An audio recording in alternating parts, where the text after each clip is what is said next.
তোমরা অনেকেই কিন্তু বলতেছিলা এসি ট্রেডার নাকি রাহাত FF71। তোমার আমার সবার ধারণাই কিন্তু এখানে ভুল হয়ে গেছে। এসি ট্রেডার কিন্তু রাহাত FF71 না, তাদের অ্যাকাউন্টটা একই হইতে পারে কিন্তু তারা হচ্ছে ভিন্ন। সেটার প্রমাণ হচ্ছে দেখো তোমরা এই ভিডিওটা। গাইস, ইদানিং কমিউনিটিতে দেখতেছি আমাকে নিয়ে অনেকেই অনেক কথা বলতেছে।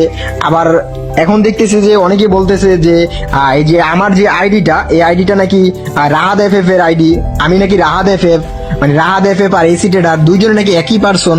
তো অনেকেই অনেক কথা বলতেছে, তো অনেকেই কমেন্ট করতেছে, তো সেজন্য আমি ক্লিয়ার করতে আসছি, ঠিক আছে? তো অ্যাকচুয়ালি আমি আইডিটা কিনছি হচ্ছে আহাদি 777 এর থেকে, যে কিনা ফ্রি ফায়ার কমিউনিটির সব থেকে বড় অ্যাডমিন, যে হচ্ছে অ্যাকাউন্ট বাই সেল করে, ঠিক আছে? তো আমি তার থেকে হচ্ছে এই অ্যাকাউন্টটা কিনছি। তো আপনারা তার মুখ থেকেই শুনেন অ্যাকচুয়ালি মেন ঘটনাটা কি। তো সবার একটা জিনিস ক্লিয়ার করে দিই, এই আইডি আমি 5 টাকা রাহাতের কাছে বিক্রি করছিলাম, তো রাহাতে আবার আমার কাছে বিক্রি করে দিয়েছিল।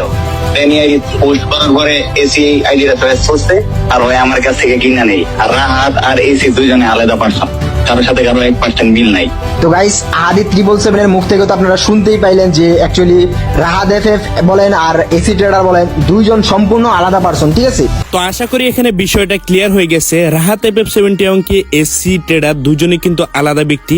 মূলত কথা হচ্ছে গাইজ, এই অ্যাকাউন্টটা ছিল BD71 ফয়সাল ভাইয়ের, যে কিন্তু এক সময় ইউটিউবার ছিল এবং কি তার অ্যাকাউন্টটা সে তার একজন সেলার কাছে সেল করে দেয়, আর ওই সেলার থেকে রাহাত FF71 অ্যাকাউন্টটা কালেক্ট করে। কিন্তু ঠিক তার কিছুদিন পরে কিন্তু আবার রাহাত FF71 ওই অ্যাকাউন্টটা তার কাছে আবারও সেল করে দেয়। তারপরে কিন্তু এসি ট্রেডার এই অ্যাকাউন্টে নেয়। মূলত কথা হচ্ছে গাইজ, এসি ট্রেডার এবং কি রাহাত FF71 তাদের অ্যাকাউন্টটা ঠিকই এক, কিন্তু তারা হচ্ছে সেলার কাছে সেল করে দেয়, আর যার কারণে হচ্ছে এসি ট্রেডার ওই অ্যাকাউন্টটা কালেক্ট করে।